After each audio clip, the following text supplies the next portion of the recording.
जय माता दी दोस्तों, मधुरमहिंदी.com के इस वीडियो में आप सभी का स्वागत है। आज के इस वीडियो में हम सुनेंगे विजया एकादशी व्रत कथा को, जिससे कि हर शुभ कार्य में सफलता प्राप्त होगी और शत्रुओं पे भी विजय प्राप्त होगी। तो इस कथा को सुनने के लिए वीडियो पूरा देखिएगा। आप हमें व्हाट्सएप, फेसबुक और इंस्टाग्राम पे फॉलो करें और अगर आप ये वीडियो यूट्यूब पे देख रहे हैं तो चैनल को सब्सक्राइब ज़रूर कर लें, क्योंकि मधुरमहिंदी.com आप सभी के लिए लेके आता है ऐसे ही पुरानी कथाएं और ऐसे ही कथाओं को पढ़ने के लिए। आप हमारे वेबसाइट पे ज़रूर आइए, क्योंकि हम आपके लेके आते हैं धार्मिक ग्रंथों से लिए हुए वो पुरानी कथा जो कहीं से भी कॉपी पेस्ट नहीं होते हैं। विजया एकादशी हर साल फागुन मास की कृष्ण पक्ष की एकादशी को मनाई जाती है। पद्म पुराण में भगवान श्री कृष्ण ने ज्येष्ठ पांडुपुत्र युधिष्ठिर को बताया था कि ये विजया एकादशी अपने नाम के अनुसार ही बहुत कल्याणकारी और विजय दिलाने वाली एकादशी है।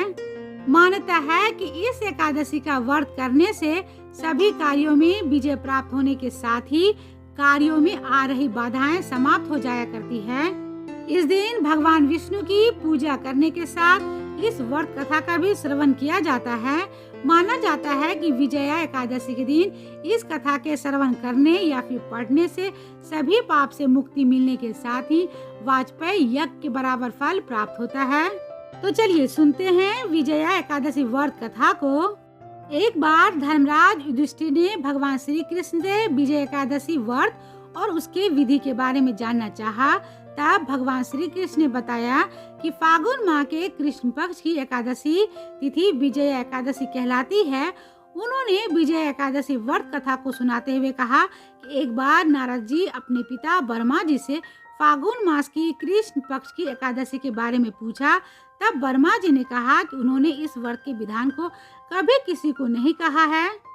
विजय एकादशी व्रत सभी पापों का नाश करती है और मनुष्यों को विजय दिलाती है। ये व्रत सभी व्रतों में उत्तम व्रत है। बर्मा जी ने इस कथा को आगे बताते हुए बोले कि त्रेता युग में भगवान श्री राम को 14 साल का वनवास हुआ और वनवास के दौरान ही सीता माता का हरण हुआ, जिससे राम और लक्ष्मण परेशान हो गए। जब हनुमान जी ने सीता जी का पता लगाया, तब फिर श्री राम अपने भाई लक्ष्मण और वानर सेना को लेकर समुद्र तट पर आए और विशाल समुद्र को पार करने की युक्ति सोचने लगे।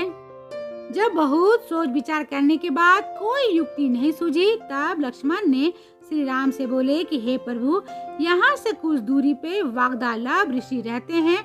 आप उनके पास जाइए और समुद्र पार करने के उपाय पूछें। उस महात्मा ऋषि के पास इस समस्या का समाधान जरूर होगा।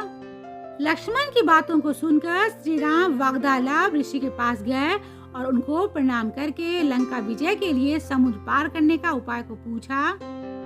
इस पर ऋषि वागदालव ने श्री राम को कहा कि आपको विजया एकादशी व्रत को विधि विधान से करना चाहिए। इस व्रत को करने से आपको अवश्य ही अपने शत्रुओं पे विजय प्राप्त होगी और आप वानर सेना के साथ समुद्र पार कर लेंगे।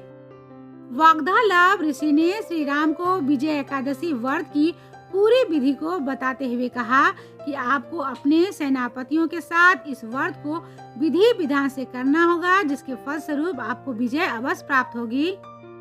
तब श्री राम ने वागदालव ऋषि के अनुसार बताए हुए विजय एकादशी व्रत को अपने सेनापतियों के साथ विधि विधान से किया और इस व्रत के प्रभाव से वानर सेना समुद्र पार कर गई और श्री राम ने लंका पे विजय भी प्राप्त किया।